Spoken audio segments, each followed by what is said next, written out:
right, on today's episode of Work Like a Mother, I have my dear friend, Mr. Brian Hirono, and we're going to get nitty-gritty about VA loans because I feel like it's a pond that no one has really jumped in yet to the max that they could. So with that, let's roll into just real quick. Who are you, Brian? Why do we love working together so much? Give us your quick bio. Yeah, sure. So my name is Brian Hirono, as you already know. And when I introduce myself, I usually say Hirono, like Macy Hirono, no relation, literally no relation. But so yeah, I've been a lender for about almost going on 3 years now. And before that, my background is in film and TV and also in aviation industry. I was trained to be a commercial pilot. And yeah, and it was by happenstance really that I got involved into, the VA world. I don't have military background. None of my parents were military. I don't have military experience, but it's a community that I think is underserved, or let me put it, they're not served as well as they deserve to be. And so when I had the opportunity to, start working in the VA community, in the veteran community, it's been really rewarding and fruitful in the work that we do, especially together, right? Absolutely. I like to tell myself, I like to tell my clients usually that I'm not your typical finance bro. I have an arts background.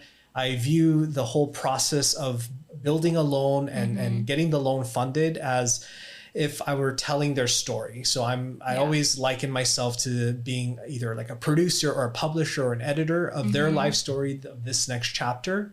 And so, I like to get creative with, how we can structure financing, how we communicate and, all that stuff. So yeah, I think that's one of the reasons why we work so well is that, we get to have fun and be creative and really change people's lives, right? 100%. We could tell you story after story of just so many amazing successes that we didn't think were possible and we figured out a way. But for the audience, they're probably wondering, well, isn't this like a women's show for like wealth and real estate? Like, why is Brian on the show? But I'm going to say it's just because everyone needs a Brian in their back pocket. We started around the same time, 2020-ish. Since then you have escalated your career. I've just seen you like smash win after win after win. You just bought a house, you got married, you just got a puppy, you just got the Tesla, like life is happening for you. And I think there are a lot of just signs behind of like what you've done and some things that have helped your career. And so one of those is utilizing the VA loan 100%. Like, would you say that's like 90% of your business? I would say it's close to 90%. This year, I would say the bread and butter for my business is VA and also first-time home buyers. This year, I've seen a lot more first-time home buyers really getting serious. So it's been closer to about 60-40, but overall in my career, I would say 90% is VA. Yeah.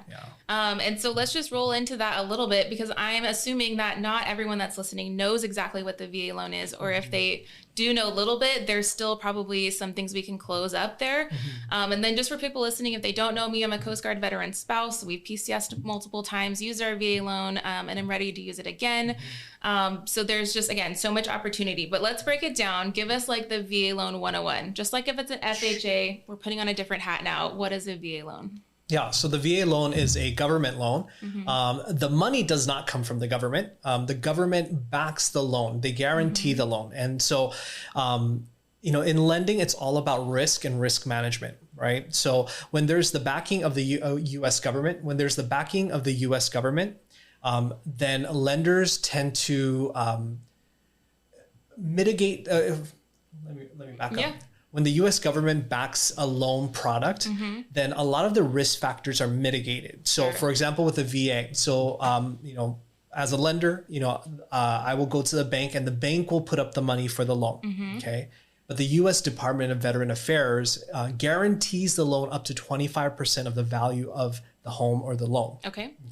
So what does that mean? It means that in the case that the borrower defaults or does not pay their mortgage payment anymore, and they have to go into foreclosure, there's a lot of legal fees, administrative fees that gets tacked on to the actual loan itself. So even if they were able to sell the property, they would still need some extra money funds, to be able to recoup their loss, right? Yeah. So the guarantee is 25% that the U.S. government backs up. So What does that mean? Okay. So that means that lenders are more willing to offer lower rates. And that's why VA allows for zero down, 100% financing. It offers no PMI, which is private mortgage insurance. And there's a lot of different perks like that. So all, in a nutshell, the VA, I think, is one of the most superior loan programs out there. It's just misrepresented or misunderstood a lot of the times.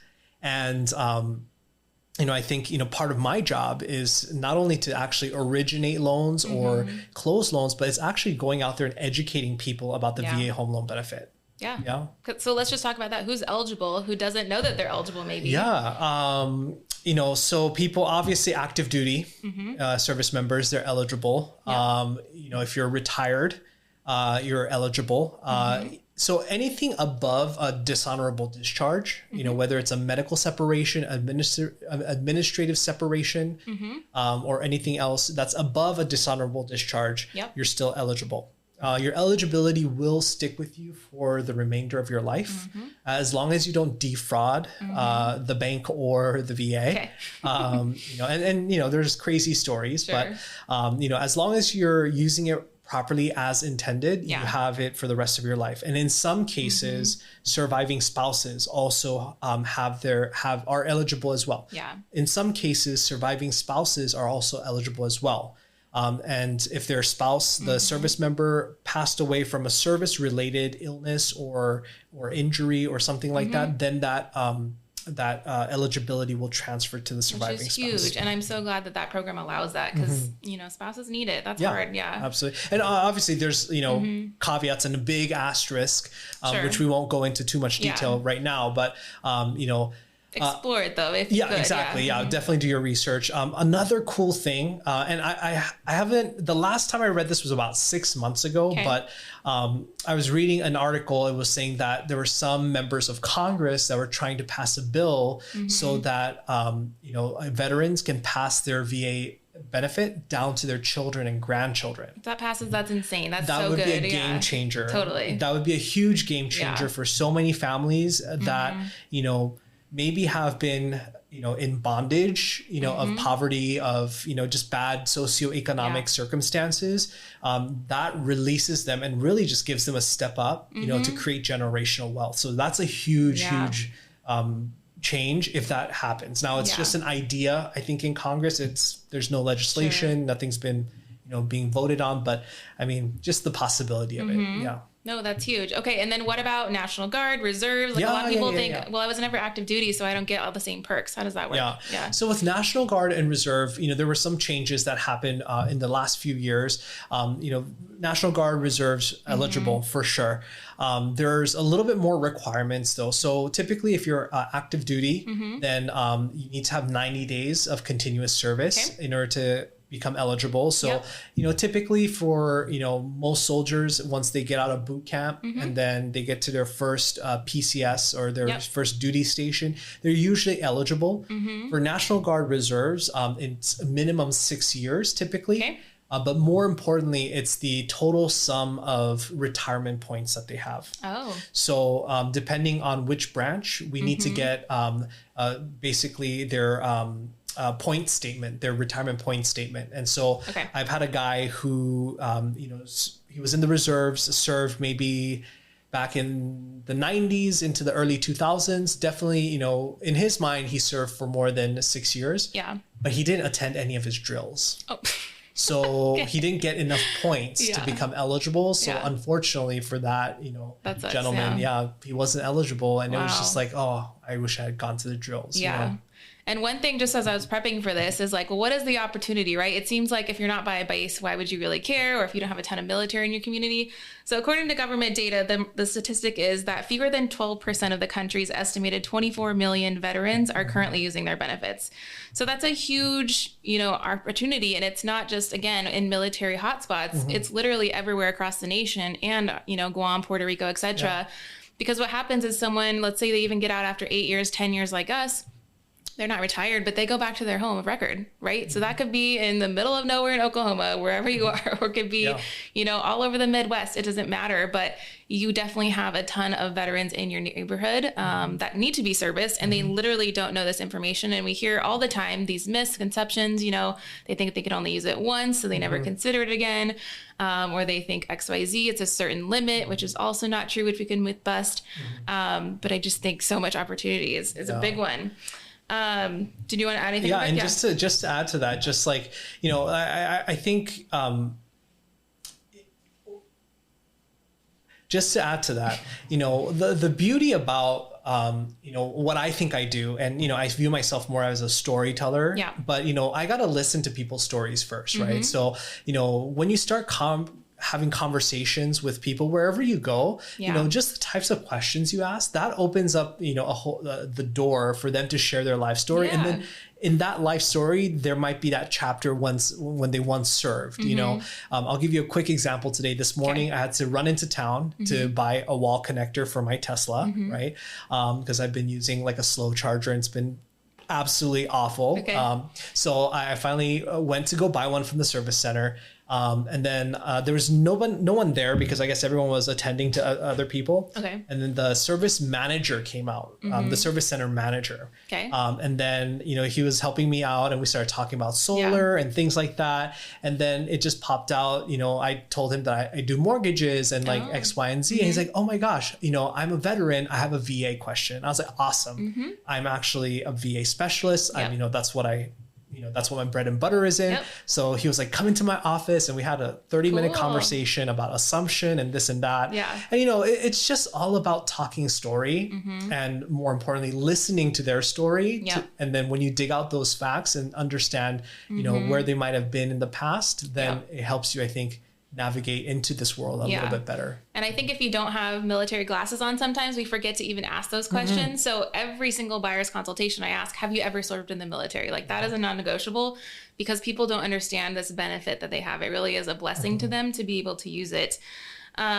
Okay, so if people are not a VA heavy realtor, I want to know this, what is the biggest advice you have for someone to get into that world? Let's say they're just traditionally serving their high school classmates or whatever. They've just been in the business 5 to 10 years. They're just Joe Schmo. How do you even get into that world? Well, I think in this day and age, there's a lot of different ways and maybe that's overwhelming for most people, because there's so many options. A couple of things that I'm involved in as well as you are is AUSA, the Association of United States Army. It's a nonprofit organization that serves the Army. Yep. And there's local chapters. So maybe, if you're not here in Hawaii, maybe find a local chapter that's near you and start to get involved, offer your time, and volunteer, they have different events, different chapters will have different events. So volunteer, find different ways that you can connect and serve and give back. I think it comes from that servant's attitude, where, what can I give back or give a value before you ask and receive, right? So I think that's another great way. Another great way is, Facebook groups, social media. There's so many different military spouse groups, PCS, which is permanent change of station. For those of you that don't know, permanent change of station means when they change duty stations and move from one location to another location. That's PCS. Yep. There's different PCS Facebook groups, all that stuff. And so, finding a way to just, start providing value to those communities and those groups. I think that's kind of going to be the best way in this day and age. Yeah. You've done really well with your YouTube, social media, all that stuff. And, that's all, out there, right? Yeah. And people can search. So it's maybe education first. Exactly. Yeah. It's what are you providing and bringing to the table first before you ask for something. Yeah. Yeah, 100%. And I just think too, one thing to mention is the referral network is so strong. And so again, if you don't have this part of your business on lock, you are missing out on a ton because these people move all the time. If you're active military, you're consistently moving every 3 to 5 years. Well, guess what? That's great turnover, and you should absolutely be getting it on the buy and the sell and the referral. So that's 3 potential transactions an agent can make money on. And then again, you're just building that relationship over time. So even if they come back to your state, you should still be in touch with them 10 years later, 20 years later. Just so many good benefits. I wanted to kind of dive into what we've experienced during the pandemic, which was chaos to today. Obviously, we're in a very different market. What was working back then that is still working today? And how are you helping buyers get their loans accepted? I think what was working back then and is still working now is communication, and being on top of communicating with the buyer, the buyer's agent, even the listing agent. And for me personally, I do that a lot by video. And so, I'll always send out a video walkthrough of different scenarios as I'm sending out my pre-approval letter. And pre-approving my clients. I'll send it out to the buyer's agent. And then once we submit offers, I'll do another video for the listing agent that they can share to their sellers. Because what I've learned is that, the agents are there as intermediaries to communicate information. So the listing agent's job, I think sometimes, we look at the listing agent as the enemy. They're not, they're another collaborator. Yeah, we're linking arms. Yes. So it's like, how can I best serve the listing agent to help them help their clients, right? Because the listing agent needs to explain the offer, and then kind of give their professional opinion, this and that. So, if I can help as the lender, highlight some of the things that will help the listing agent tell that story the best way possible to the seller. I'm going to do that, so that's worked from like the COVID pandemic days to now. A lot has changed though, in how how the business is run and how the business, how transactions happen. Right. So, I think another constant is consistently changing and evolving, right? If you were using the same strategies you were in 2020 today, you're missing out. So, I think those are the things: communication and constantly being willing to change, learn, and grow. Yeah, those are huge. And the one thing you left off though is you're just like a credit master, I feel like, when negotiating credits. So one of the things that it's like our sweet spot, I feel like, is our clients are VA, right? So they don't have a lot of cash on hand, or they do have maybe up to 10,000, but we don't want to put 7,000 out of their savings into this transaction, right? So we're trying to save our clients money from day one. So we can do that by negotiating credits from the seller, which I think is more common today because of high interest rates. But we were doing that all 2021, 2022, and consistently helping our clients win. In the rare occasion, we even got one client to have their debt paid off, which was amazing. But agents just don't understand the power of leveraging a knowledgeable lender like you, I would say. And the communication is huge. So one thing you didn't touch on either is like how we have our text threads going on. So I've worked with lenders where they stick it to email only, they work 9 to 5, and that's it. And if I submit something on a weekend, I'm probably waiting till Monday to get a response. With you, it's like you have set the bar so high because I know, number one, we're starting a group text right after the consult. So everyone's on the same page. We're showing properties. Okay, top 2, Brian, can you run numbers for us? Same day or within 24 hours for sure, you're giving us numbers so that I can sit down and really help advise my client with education, not as a selling agent, but to say, these are your choices. These are all great. Would you like A, B, or C? And it just makes them understand and comprehend it, because loans are like puzzle pieces. There's so many different moving structures. And as agents, sometimes we don't even understand all the different things you're trying to MacGyver. And so I think that's just huge in one way that you've, like, anytime I interview another lender now, you are the bar. Well, I think it kind of boils, or I think it kind of like, comes back to the name of this podcast, right? Like you're a very busy person. I'm a very busy person. I travel a lot, so if I'm not on top of my communication and doing a group text, with the buyer, with the buyer's spouse or family member, whoever's involved, going to be emotionally and mentally involved in this transaction, I want them all on the same group text. So we're always on the same page. Because I've had one too many times where there was miscommunication, game of telephone, that something got misinterpreted and it, everything just went south, you know, and just a bad experience for everybody. So that's why I always ask early on, after the very first consultation, let's get on a group chat. And if you find properties, if you find, have questions, drop it in there, and that, is a mechanism for me personally, because I know I'm always traveling. If I can't, respond right away, at least there's someone else there, that can respond, or at least that knows that I'm probably in the air, or I don't have reception, or whatever it is, that, it's teamwork. It's all about collaboration. And it starts with, that unified communication. Right. So, for sure. Spot on. Yeah. And I think just it shows that trust between the clients too, that Marina and Brian work together a lot. And I don't just get one, I get both of them. And then we always have each other's back too. Cause you know, there's always situations where shit might hit the fan, you know, and you're like, oh crap. Like, but Marina's got my back, you know, no matter what, or vice versa. And it just really helps that confidence for a buyer who is a first time buyer with limited cash. They're freaked out already. The market's crazy. The rates are crazy. And now we're going to try to buy a house. Well, Marina and Brian said it was good and a good investment. And they showed me the exit plan in advance. 100%. That's great. And also, you know, I just want to, maybe this is a little tip of the day kind of thing. And this is a conversation I actually had with one of your team members, Jet. I don't know if I should name drop, but I'll just say, you know, but this is a conversation that I have actually with one of your team members, is that, you know, in that group chat, let's ask the question of who else in your family or your inner circle would you like them to come on this journey with you of home buying? And the reason is because I don't know if you remember, there was a client that we had that actually wasn't a client, like she fell through, but like, you know, later in the transaction, we found out that her mom or one of her parents was advising her on this home purchase transaction. And we didn't know about that, you know, and then, you know, we couldn't really understand where the mother or, you know, the parent was coming from. And so, you know, that just kind of canceled the transaction. Right. So, you know, it's not, you know, for me, I really want this experience, this journey, you know, to be a fun one. You know, I want it to be a positive one. And if we don't have all the people that are important to you involved from day one, then, you know, it's part of my job to make sure that everyone's best interest is protected, you know, including the parent that's living on the mainland 5,000 miles away, including the, you know, fiance or whoever it might be. You know, I want everyone to be in the fold and know that we're on this journey together. Yeah, no, that's all great. And I think just really good reminders to dive into this world if you're not used to VA, just like what I've been saying. But there's a lot to learn. There's military lingo. If you're not used to it, link up with a mentor in your area who does this all day, every day. And you're not just in Hawaii, you're in multiple states too. And so if someone goes to California, you can totally service them, which is awesome. And just be that smooth transition between states is really critical.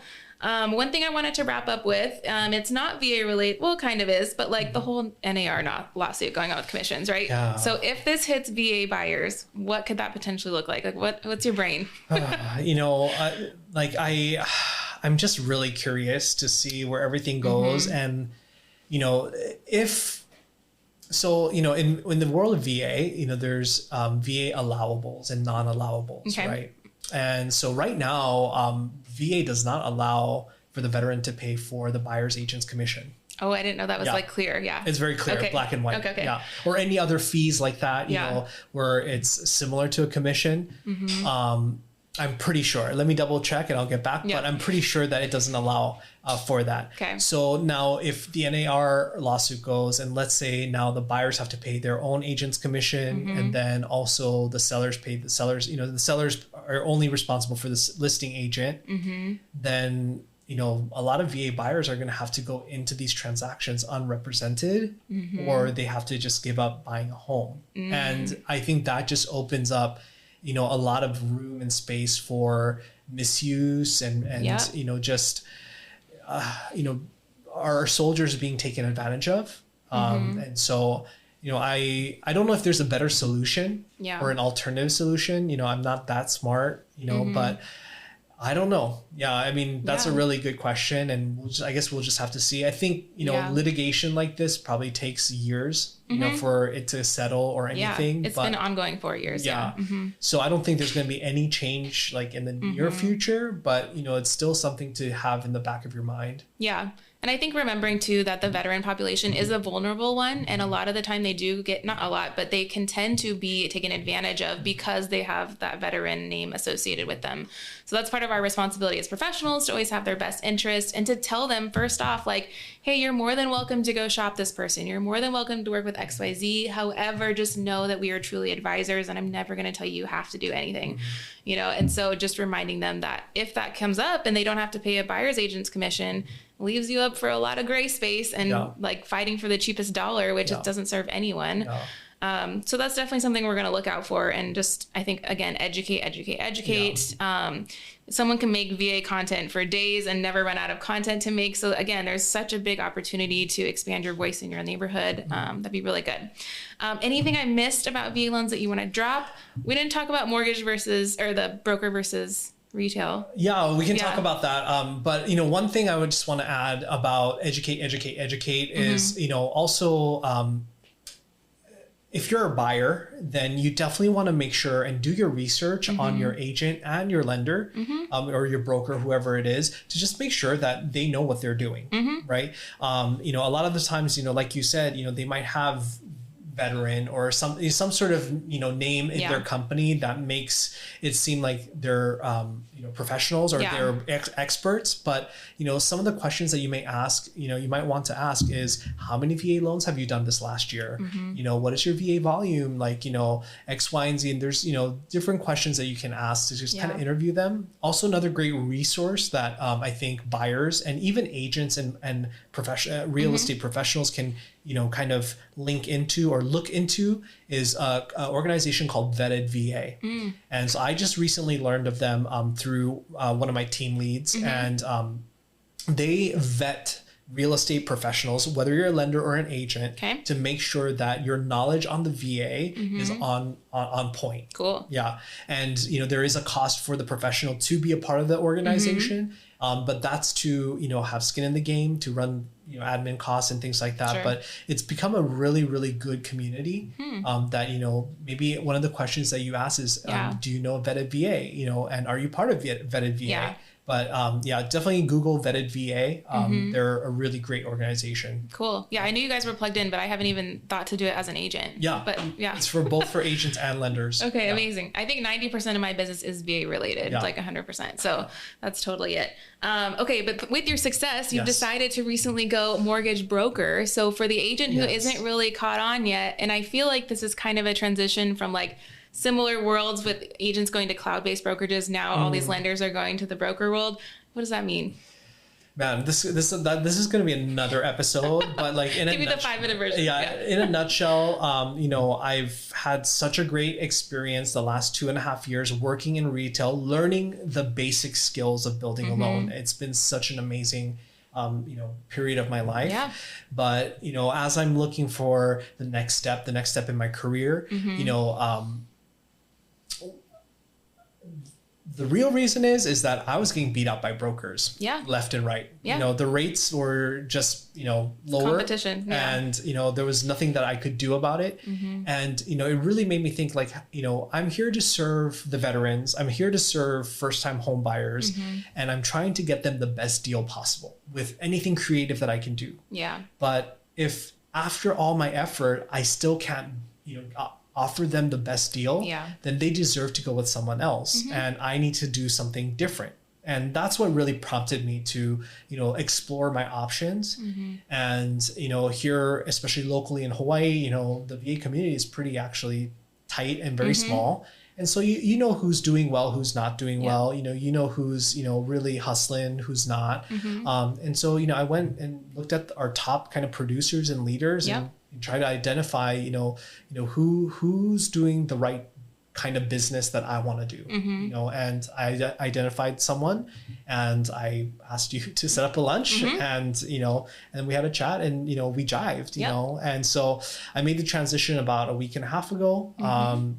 And I'm still learning a lot, of the broker channel, because now a lot of it is more, when you have more freedom, you have more responsibility. Yeah. Right. So, now I'm not only quoting one type of product for VA, but I have 12 different lenders or banks that I can go to and shop around. Yeah. And I have to know what each bank is going to be strong for. And, that's kind of prompting me to level up, right? As a loan officer, is that I need to know the particular characteristics of not only my client, but of the bank, and find them the right perfect marriage so that this loan beautifully works.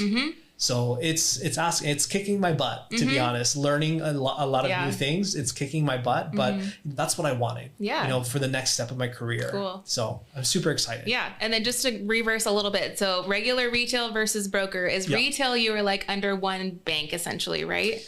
How does that? Yeah, so you can work for like a bank, like, you know, our major banks, or there's mortgage banks where, you know, it's the major companies that you see on ads and stuff like that. So those are called retail lenders.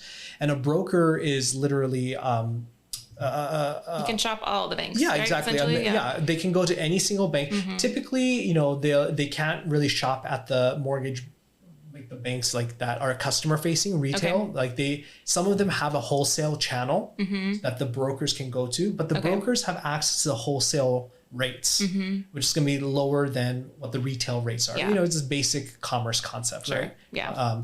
So brokers can shop around, and then obviously, you know, if you need a certain strength, you know, from a certain bank, then, you know, you gravitate towards one bank over the other, and you can pick and choose and offer the options and the flexibility. And so I think, you know, I think I'm being called to be more of an advisor role than a loan officer per se. So, you know, moving from storyteller to like story advisor, you know, love that. And so, yeah, I love it. I wake up every day. I'm super excited about what I do. You know, it puts the pep in my step, and, you know, and the best thing is, you know, I just get to go out and talk story like today at the Tesla service center, and just talk story and listen to what, you know, they have to say. And then boom, you know, there was an opportunity, you know, and it really just starts from there. Yeah. And I think just with the shifting landscape of loans in general, like as agents, we also need to be aware. We can't just be under a rock working with the same people forever. If we start to notice like, hey, we are consistently being beat out by so-and-so, maybe I need to go talk to that person and see what it is they're doing differently. But I know like Veterans United is a big one, right? I'm just going to say that. Like we hear it all the time, You search veteran loan, VA loan, it's number one on Google, right? And so knowing it might not always be in their best interest to go with that bank, and they should do their due diligence to interview other lenders just to see, is this the best experience I'm going to get beyond just the numbers, but it's also the whole communication side of it, right? Because that can make or break a deal. So we always share that story. But I'm going to wrap that up here. And I always end every episode with a rapid fire. Okay. So this is the fun part. Okay. What's your go-to Starbucks order? Okay. I shake an espresso, venti size, add an extra shot, no classic, and 5 pumps of sugar-free vanilla. Woo! Yeah. That's a mouthful. It is, yeah. But it's already saved. So I just one click and then I order. That's good. What do you make for dinner in the last minute when you're like in a bind? But you have to cook. Oh man, what do I make for dinner last minute in a bind? So I usually have rice heated up. So rice and seaweed and kimchi. Okay. Yeah. Almost vegetarian. Yeah. Almost. Yeah. Very that's like my Korean childhood meal. Like, so it's like kimchi, seaweed, and, you know, some sort of soup. Yeah. Love it. Okay, cool. Favorite department of Target and your favorite designer there?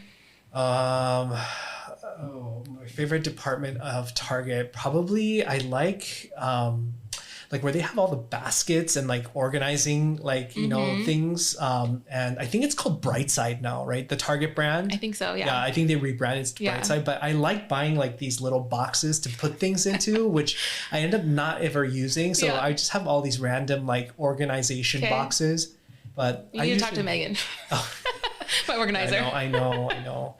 Okay, good. Next question. Name a book or a podcast you'd recommend to the show audience, and why that book or podcast? So my favorite book of all time is The Go-Giver. The Go-Giver is just a really simple allegory of, you know, 5 principles. It talks about authenticity, about the you know, giving, you know, and it just really resonates with the type of business philosophy that I want to have. You know, I've hustled and I've, you know, stepped on other people's backs before, but, you know, that's not like the life that I want to live. And so the Go-Giver really encapsulates everything. And, you know, I like it because it allows me to go back and remind myself time to time of like, hey, this is my values. Yeah.